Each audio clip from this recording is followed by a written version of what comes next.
Hi, everybody. Happy 2026, our first True Crime AZ live show in the new year. I'm so excited for everything we have planned for this year, this show, interviews coming up, cases we're going to be covering, and I'm so excited that we get to do it with all of you. Now, I usually record this show live like this with you guys as is at 7 p.m. Arizona time, but we are doing something a little bit different this week and in the couple weeks to follow.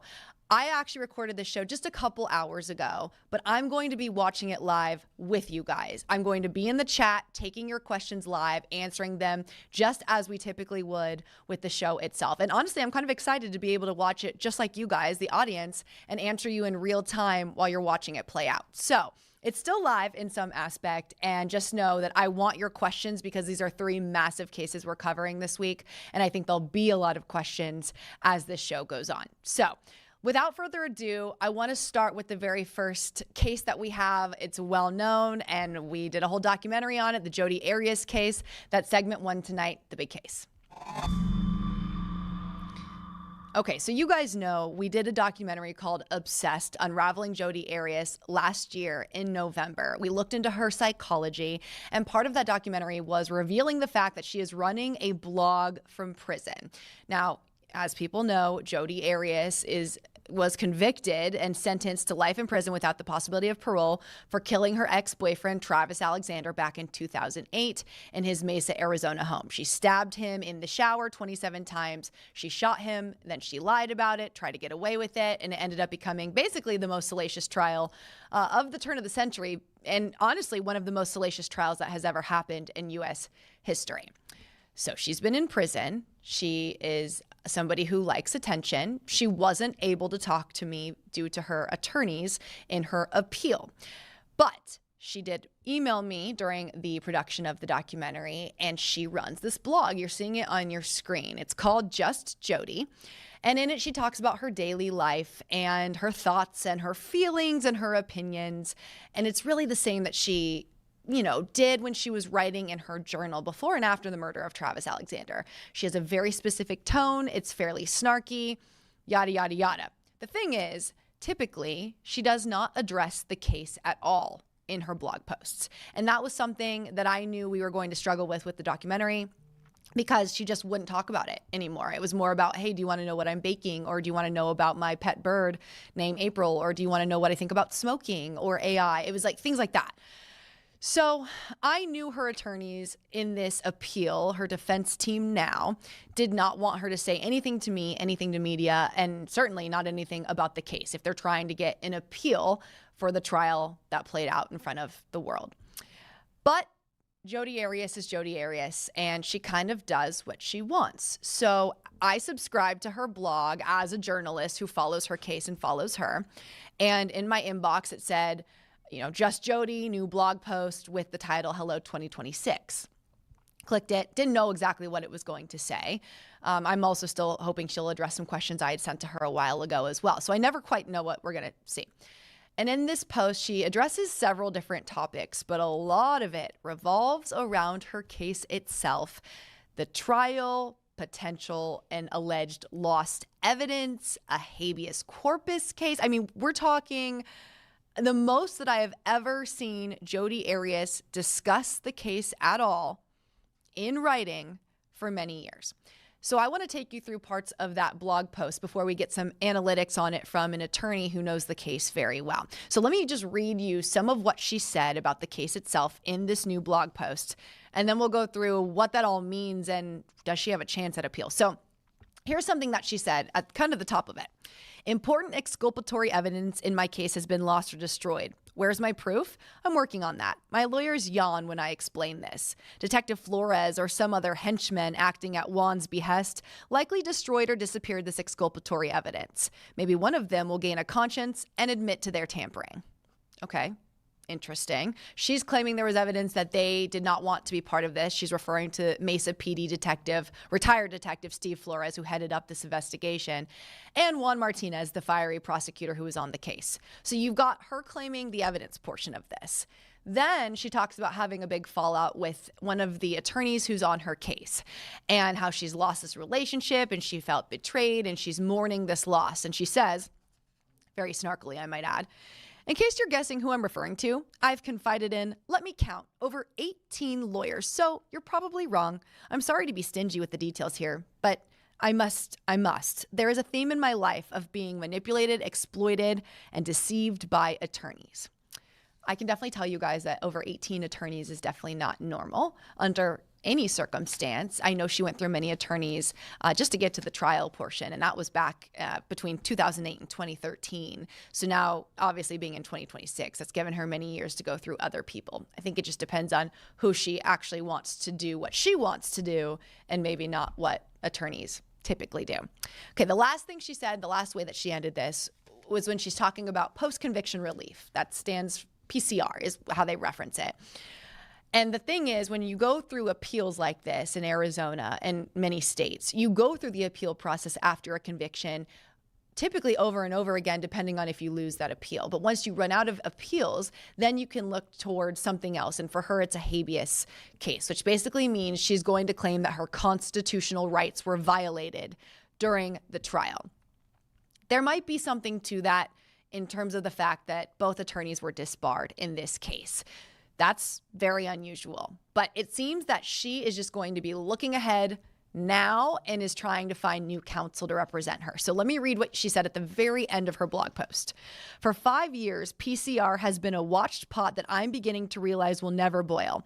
I have been naive to approach it the way I approached my case during the pretrial phase, which has been to let attorneys who didn't care as much as I do, through no fault of their own, nobody can care as much as I do, take the wheel while I buckle up and cruise through it, hoping to reach destination freedom.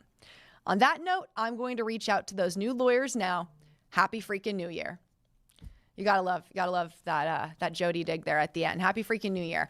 So it looks like she's looking for new counsel. Now, I reached out to her attorneys, her defense team, asking if they have anything to say to this. I mean, their clients basically going on there and just saying, hey, I have an issue with all these people and I'm going to look for new counsel, and wanted to know not only their thoughts, but are they still Jodi's defense team right now in this appeal? And the only thing I got back was no comment. So I don't know exactly where it all stands, but clearly there's some things to be sorted out. Now, Jodi is Jodi. We know that she's narcissistic. We know that she has some psychological disorders that have been diagnosed by psychologists. But does she have any chance here? Does she have a possibility that under some sort of protocol issue or misconduct during the trial phase, could she get out on that? And I wanted to ask an attorney about what this all meant. So I consulted attorney Tom Ryan. He's based in Chandler, Arizona. I've worked with him for a lot of time and a lot of years now. He was not directly involved in this case during the trial phase or anything like that. However, after the second trial, when she was up for death penalty, a jury could not come to a conclusion on that, so it was a mistrial. Another jury took it up. They also couldn't come to a unanimous decision, so then it was an automatic life in prison. In that second time, there was one juror who held out on the death penalty. The rest of that jury believed she should be put to death. Tom Ryan ended up representing that sole juror after the trial when she was getting death threats and all sorts of things, being the one person that changed the fact that that was a mistrial. So he was involved in that way, but he was not involved in the trial itself. So when we're talking about what this looks like from what she's saying and claiming could happen to what actually could happen in court, he's looking at this from an objective third-party position. But let's just find out. I want to know what happens. And so earlier this week, I sat down with Tom Ryan from here in our studio, and I want to play that interview now. What could happen with what Jodi's claiming? Here's that interview. Obviously, we all know the Jodi Arias story, and there's a lot to it. Typically in her blog posts, she doesn't talk about the case. It's all about her life in Perryville, and I have a pet bird, and I cook, and I don't like my roommate, smoking, things like that. But this is really the first time that she's kind of addressed where her case stands and her feelings on evidence and things like that. One of the first things she addressed is claiming that evidence was destroyed by the lead detective, Steve Flores, and the prosecutor, Juan Martinez. What did you make of her claims on that part? Well, it's hard to judge for a variety of reasons. First off, this case has a long history, and I went back and looked both at the Superior Court and the Appellate Court level. Recently, there was some evidence or motions that were filed under seal, which the court granted. So that precludes my review of everything. So let's go back and answer the general question first. Can the state destroy evidence that is likely to be exculpatory, meaning show that a defendant is innocent? If that happened, that could be a basis for overturning a conviction. There is no evidence of that yet, nor do I necessarily expect there to be it. The second question is, if evidence has been lost or destroyed, what is the relevance of it? Not everything that's been lost or destroyed will necessarily result in a reason or a basis for overturning the conviction. The court looks at whether or not it was prejudicial as well. So it matters how material was it, how relevant was it, and how significant was to her defense. At this point, we don't know. We just have her saying they destroyed exculpatory evidence for me. Now, exculpatory evidence, a lot of people are going to look at this and say, wait a minute, she got on the stand and said, I killed him, I did this. How does that work? Great question. How does exculpatory evidence work when somebody has admitted they've done something wrong, committed a criminal act? Keep in mind there are varying degrees of criminal intent that the court and jury must look at when a defendant is being tried. So the evidence may have tended to show she acted with a lesser level of intent than the jury found her guilty of. So it could be relevant to a question of, hey, I should have been found only guilty of second degree murder or manslaughter, something like that. Again, I don't know the evidence that she claims is missing, but on a kind of a ethereal general basis, that's how exculpatory evidence would work, where somebody's actually admitted, I did hit him, I did shoot him, or whatever. And in this case, I assume then she would try to not only fight for that, but her time served would maybe count then towards a lesser conviction. Could it end up shortening her prison stay? It is possible. Doing petitions for post-conviction relief are very difficult. You have to show that, for example, the judge was just acting arbitrarily, irrationally, capriciously. You have to show that you had inadequate assistance of counsel such that it materially affected the ability of the jury to fairly decide your guilt or innocence. Uh, the evidence or the issue here is whether or not evidence was destroyed. Again, that goes to how material was it? Was it likely to be prejudicial? So, assuming that there is something out there that she thinks is really, vital and material and relevant, it is possible that she would be retried. I don't think she would just be resentenced. She would be retried. It's possible they could strike, if a court found that evidence was destroyed, a court could retry her, but then the state would have the right to sit with her and talk to her about a lesser included offense and do a plea agreement. Got it. Okay. So it almost seems like there's two parts in her blog post. One is this evidence that was allegedly destroyed that she's claiming that would prove her innocence. And then there's this other side where she's unhappy with her counsel. She's gone through 18 attorneys that she said in this post-conviction relief, this PCR. And now she's eyeing a habeas case past PCR. That deals more with her constitutional rights within a trial, correct? Yes. Can you explain a little bit what that would be for her? I mean, is she going to be eyeing the prosecution, the defense, or other happenings that is outside of the actual evidence in the case, but more so about how she was treated or handled? That's exactly what she's trying to do, is to say that she's trying to allege there was state misconduct that materially affected her ability to prove her innocence of all charges or some lesser included charge or the greater charge. Keep in mind, they were trying to get the death penalty here and were unable to, after two different juries, determine that there was insufficient evidence to invoke the capital punishment. But you bring up another issue that I think is important, which is she claims to have had at some point or another access to 18 different attorneys who were trying to help her with her defense and post conviction relief. at some point in time, you have to look at what's happened here and recognize maybe it's not the attorneys, maybe it's the client herself who's not accepting reality. That's a possibility. Well, yeah, and that is a high amount of attorneys, is it not, for that? Typically when somebody loses a criminal case, they're very unhappy with their lawyer. That's not an unusual thing. Does she have a point? Does she have a possibility here, given that both of the lead attorneys were disbarred and there was prosecutorial misconduct in at least some form or fashion? Maybe not how Jodi's explaining it, but that did become a part of this case. Do you think she's kind of banking on all of that that's happened to try to then use it in her favor? Yes, that's exactly what she's trying to do here. Is I've had two attorneys that have been disbarred. I've had there's some question about whether or not evidence was properly turned over. The main prosecutor was being on his way to being disbarred, but then resigned before he could be disbarred. So yeah, there are some questions here. This was a messy case from start to finish. Every aspect of it was horribly messy. But it did result in a conviction. And if you look at the work of the two juries, I believe they did so in good faith and in fair dealing towards Jodi and the state of Arizona. Um, Having acknowledged that, yeah, it's not helpful to have attorneys disbarred. It's not helpful to find out that evidence was destroyed, lost, or intentionally not turned over. Those are all bad things.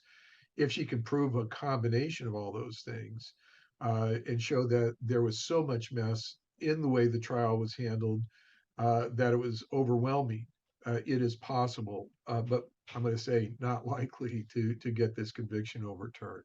That's what I was going to ask you. If you could, and I know it's hard to put a specific number, but a 0 to 100% chance, give or take, what do you think she'd have? Well, it really depends on what is the evidence. What is the evidence that she claims was lost or destroyed intentionally? And that's the next question. If you lose it, but it wasn't intentional, that's very different than you lose it because you didn't want somebody to see it. So intentionality matters. And then the next part of it is materiality. How material was the evidence that she claims was lost material to her defense? And is it relevant? I mean, if the teddy bear was lost, but the teddy bear had no bearing on anything that happened in the case, that then it's not relevant. Right. Materiality means what you lost a fingernail versus you threw out all the DNA evidence. One's not material, the other is. And then again, what is the basis for the conduct? If I just lost something, that's not my intent to destroy your ability to represent yourself and defend yourself. But if I do it because I think it's going to ruin my prosecution of this case, that matters. So intentionality, materiality, relevancy, all of those things will come into play. And until we know what evidence she claims is lost and the circumstances behind that, if in fact such evidence is lost or destroyed, it's hard to judge. But I will say, if you ask for my overall gestalt, the likelihood of her seeing an overturned conviction here is somewhere between slim and none. Fair. I mean, that's fair. And do you put that same kind of likelihood or probability on the habeas part of this as well? Yeah. Again, it goes back, yes, but it still goes to depend on, does she really know what she's talking about? Was material evidence lost? Was it intentionally destroyed? And is it relevant to her case? If those three things can be met, well, then her chances of success on a habeas petition, it will increase. But absent a nice combination of those three, more likely than not, she'll continue writing her blog post from Perryville.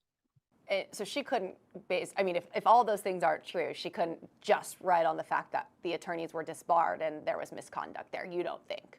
No, because the inadequate assistance of counsel was addressed at the time of the trial and on appeal as well.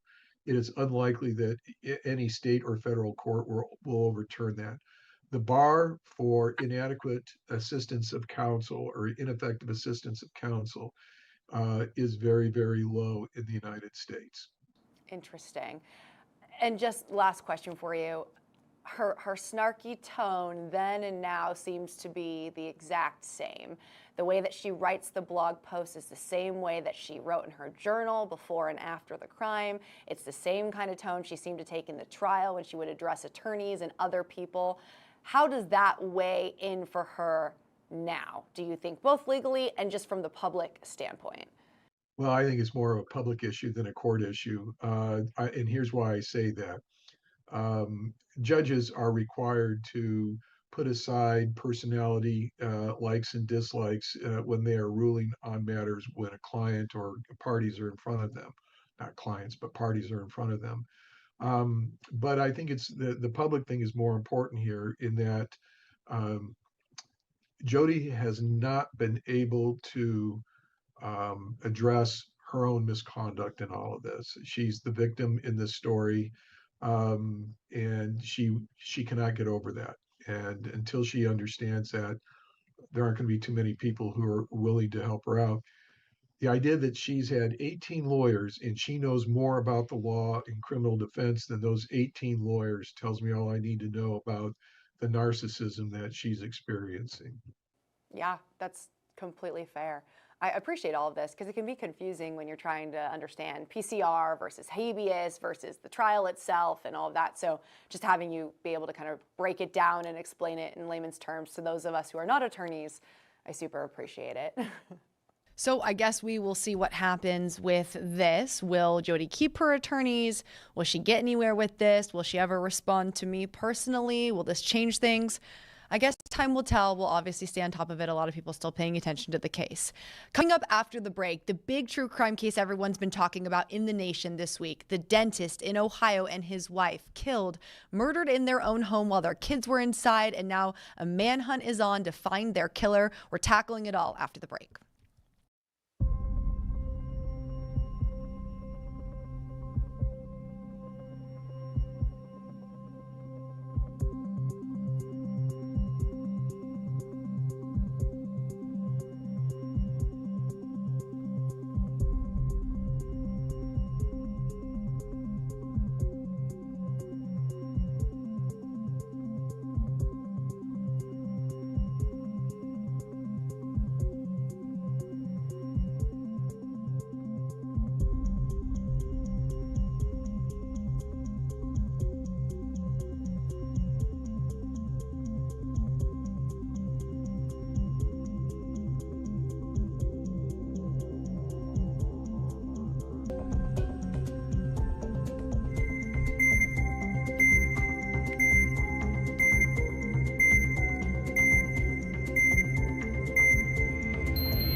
We are talking the murder case out of Ohio that so many people have been talking about this week. Spencer Tepe and his wife, Monique, found dead in their home. He was a well-known dentist in the area.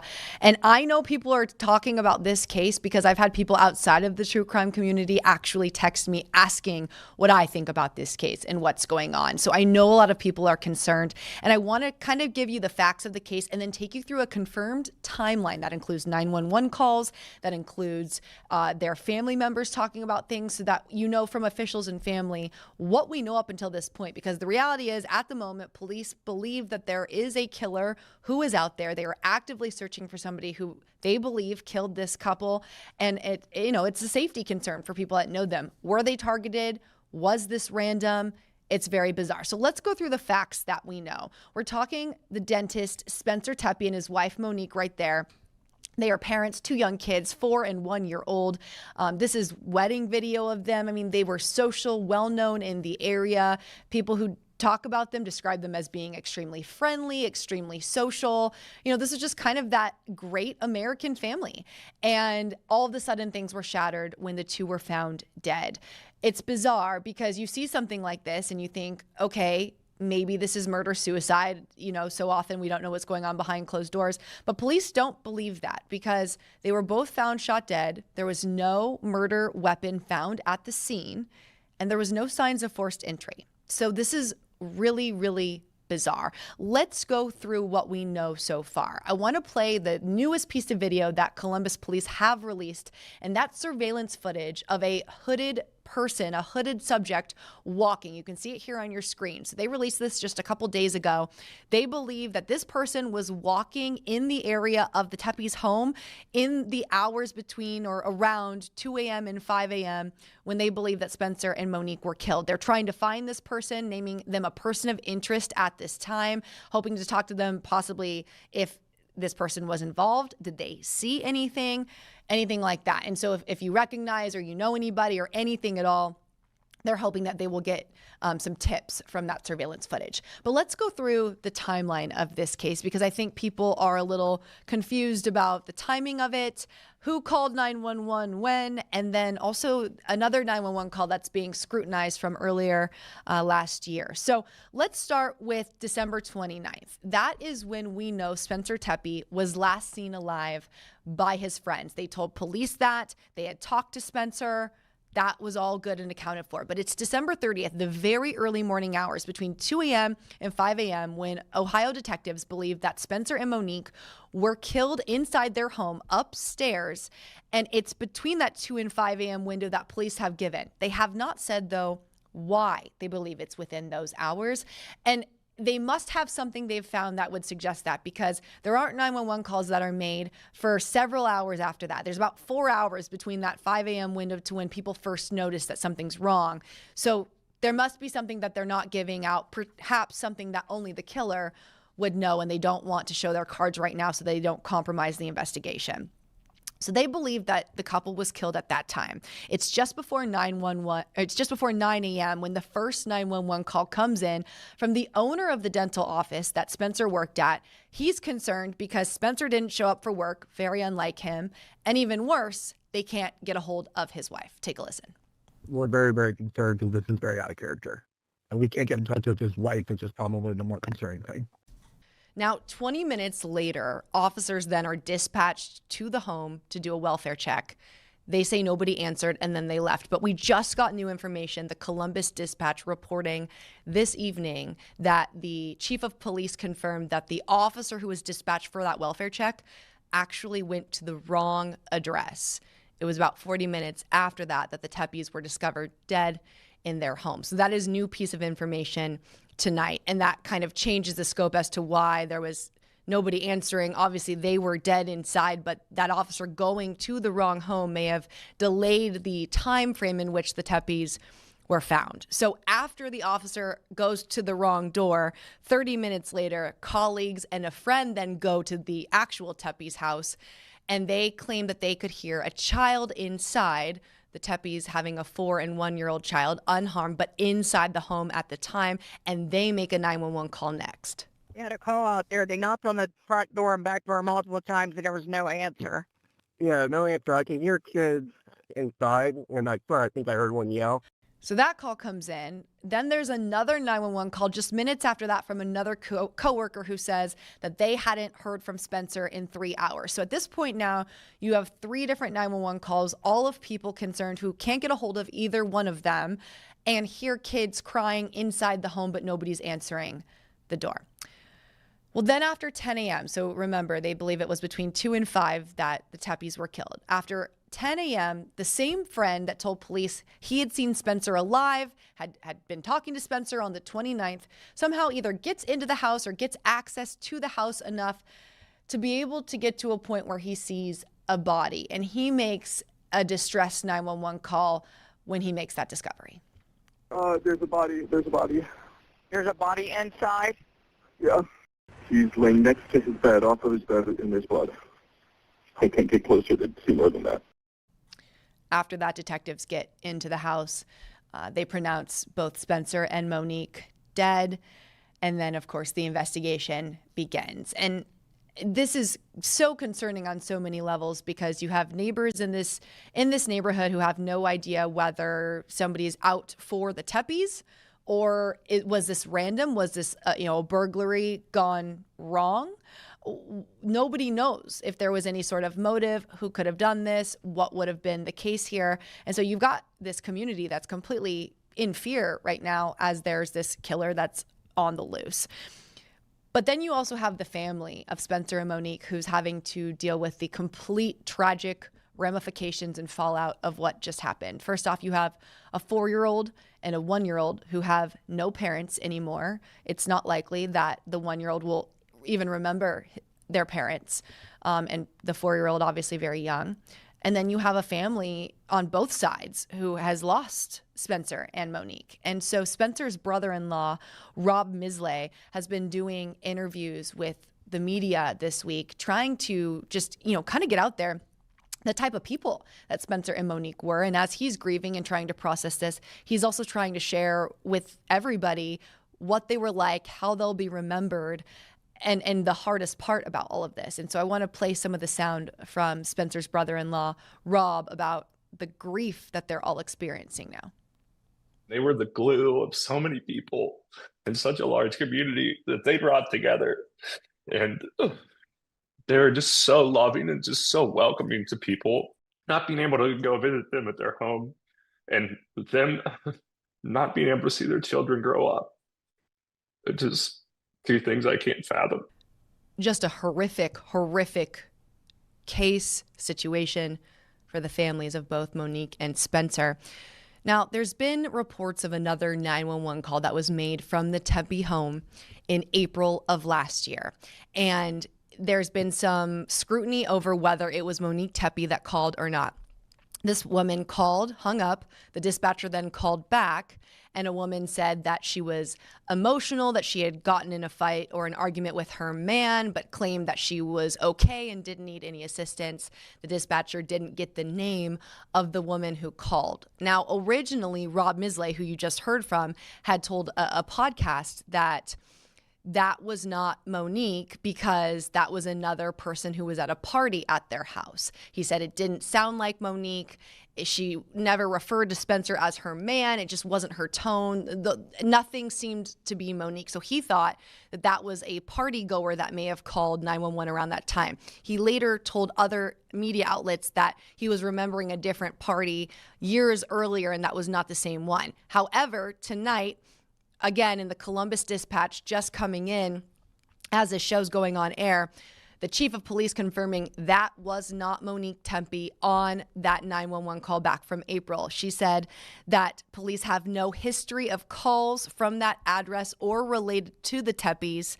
But the Department of Public Safety, DPS, said that the 911 calls in the densely populated areas with multiple cell phone towers can be pinpointed to a location approximately 30 meters in radius. So it's possible that that 911 call came from very close to the Tepes, but the police chief confirming tonight that was not Monique who called 911 back in April. There is no record of any calls from the Tempe home, and that is not related at all to this investigation. So that should clear up the rumors and speculation that there might have been some sort of domestic dispute between Monique and Spencer, or something where Monique would have been in distress to call 911. That is put to rest. It was not her. So now they're just going off of 911 calls and that were made at this time during the murders, and searching for that murder suspect that they believe killed the 2 of them. Again, they're looking for that person who was walking late at night, hooded figure. If you have any information, please call Columbus, Ohio police. And of course, we'll be staying on top of this as everybody is wondering and concerned and wants justice for the Tepes. Was this targeted? Was this a crime of opportunity? We will wait and see as the investigation unfolds. Coming up in our last segment of the show, Bryan Kohberger, the infamous convicted killer of the Idaho 4. So many people thought his family knew that he had committed those murders before he was arrested. Well, now for the first time, his sister is setting the record straight, speaking out about what happened within their family, what they know about Bryan, and what the fallout has been like for the rest of the Kohbergers after her brother's horrific crime. Stay tuned. We'll be right back.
All right, our final segment tonight, Behind the Scenes. This is something that I've been interested in for a long time, hearing from Bryan Kohberger's family after everything that happened over the past few years. It was back in November of 2022 that the Idaho Four were killed in their Moscow, Idaho home on King Road. College students at the University of Idaho found slain in their home. There was a manhunt for several months there to find their killer, and that's when Bryan Kohberger, who was a student at a university nearby studying criminology, was arrested for the crimes. It was DNA that matched his on a knife sheath that was left at the crime scene. And then everything kind of unfolded for there. And for years, everybody was gearing up for a trial in this case, a massive trial, 4 deaths, a capital case. And they were going back and forth about what was admissible and what wasn't. And was Bryan Kohberger's autism going to play a part, and was it not? And ultimately, at the nth hour, Bryan Kohberger took a plea deal, pleading guilty to all 4 of the murders of those victims. And he exchanged that for life in prison, no death penalty. There's the victims right there: Ethan, Xana, Maddie, and Kaylee. So there was so much fallout from this case. And we heard a lot, understandably so, from the families of those victims, especially at that plea hearing. I mean, Bryan Kohberger got ripped to pieces by the family members of the victims, and they had every right to do that. But we hadn't really heard about Bryan Kohberger's family until now. And there has been a lot of speculation from people that his family, his parents, knew that when he came home for Christmas break, he had killed these 4 students. Well, his sister, Mel Kohberger, is not only clearing up what they did or didn't know, but she's also expressing how this has affected their family, her siblings, her mom, in the aftermath of this crime. Now, Mel spoke exclusively to New York Times investigative reporter Mike Baker, who wrote a really insightful article about his conversation with Mel and then everything else with this case. And so we are pulling these quotes and this information from that New York Times article, which I thought was really well done, and it was an interesting read. So I want to kind of take you through what she said about her brother and what they knew or didn't know in those weeks after the murders before her brother was arrested. So Mel said that she remembers warning her brother using the words, "A psycho killer is on the loose in the area, be careful," because she knew that her brother, Bryan Kohberger, liked to run outside. Well, Bryan responded to her and said thanks for checking in and that he would stay safe. A lot of people have accused the Kohberger family of knowing that Bryan did this. He had gone home. And to that, Mel said this, quote, "I have always been a person who has spoken up for what was right. If I ever had a reason to believe my brother did anything, I would have turned him in." She said when she found out her brother was arrested for the crime, she became completely sick to her stomach and nauseous because of the daunting feeling that that was what her brother was accused of, and now having to deal with the fact that that's what he's convicted of. We knew that Bryan was socially awkward and had a lot of social issues. We knew he had autism. That was brought up by the defense team multiple times as a way to defend his emotionless face and kind of being that a lot of people scrutinize as being evil with no remorse. She gave some context to Bryan's childhood. She said that he was overweight as a teenager, had a standoffish personality, and they now believe that that was related to his autism, but he was bullied a lot. And because of that, she says Bryan got into a heroin addiction, and his family thought that he was on a path towards early death. It was not good. They were worried that he was going to pass away. But he got treatment, and that's when he seemed to turn his life around. They were proud of him. He went to college. He was really interested in criminology, and that's what he was then going to be studying. And so they thought that he had really turned it around. Now, he was still socially awkward, and Mel admits that. And that, was kind of the way that he was. But she noted that he was never, ever violent. And that's something that really has stunned them with this whole case. The fallout of all of this for the family has been horrific. Mel said she had been training to start a job as a mental health counselor, but so many people called after her brother's arrest that she was forced to abandon the position. She says that her mom prays daily for the victims, and with their own grief that they still try to support Bryan. They have regular calls with Bryan. Apparently, he's recently been interested in psychology, specifically personality assessment, and the theory that in ancient brains, the two sides operated independently. Thought that was interesting. He also asked his family to make him a cake for his birthday that they could enjoy, specifically asked his sister Mel to blow out the candle. She says a lot of people were talking online about what they deemed a creepy heart that Bryan had been drawing during the court proceedings and the plea deal hearings. And she said it was actually a picture of a heart that Bryan had received from her, that she had drawn for Bryan. She claims that Bryan was drawing that for her because she couldn't make it to the plea deal hearings and the sentencing, and that he wanted her to know that he loved her and that she was still with him. It is a wild thing to read something from a sibling like this who's trying to deal with the emotions that come with this. I mean, the Kohberger name has been tarnished forever, and they have to deal with that. But on top of that, you know, his siblings didn't do this. They now are part of this cataclysmal kind of snowball avalanche that has happened to them because of what her brother did, that she would never have chosen to happen. And so I thought this article was well done because while it addressed the fact that so many people are hurting because of this horrific monster that did this, it was also empathetic to Mel and her own emotions, who somewhat is a victim in all of this as well. It actually made me think of another high-profile case where I've talked to a sister for a long time, and I reached out to that person and I sent them this article, and they were thankful to read it, because when you have a high-profile case like this, we so often just talk about the victims' families, and that is who should be highlighted.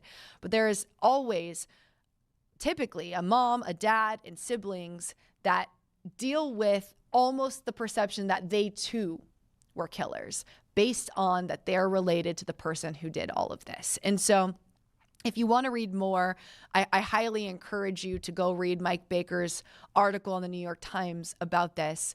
It is poignant, and it is interesting to hear from Mel's perspective what they do. It's interesting to me that they're still in contact with Bryan pretty regularly, but that they also keep the victims and their families in their hearts and their minds. I know something she talked about was Kaylee Gonzalez's dad, Steve, had said that he felt bad for Bryan's family. And I think that that was something that resonated with them, because how can they ever, talk to these families and they can never defend what Bryan did. It was so horrifically awful, and it would be understandable for the victims' families to hate the entire Kohberger family. But I think Steve Gonzalez almost extending that arm out to them was something that seemed to resonate with Mel, who wanted them to know that they care so much about them, and they were appreciative of that comment. So I think interesting. Go read it. It does just provide this other aspect to cases we don't normally get to see in the media all the time. It's not all the time that the suspects, convicted killers' families, or sister or brother do interviews like that. And so as I cover high-profile cases like this, it's a perspective I'd like to learn more about, because there really are so many sides to something like this. And ultimately, this affected every single family involved, including those who were close to Bryan.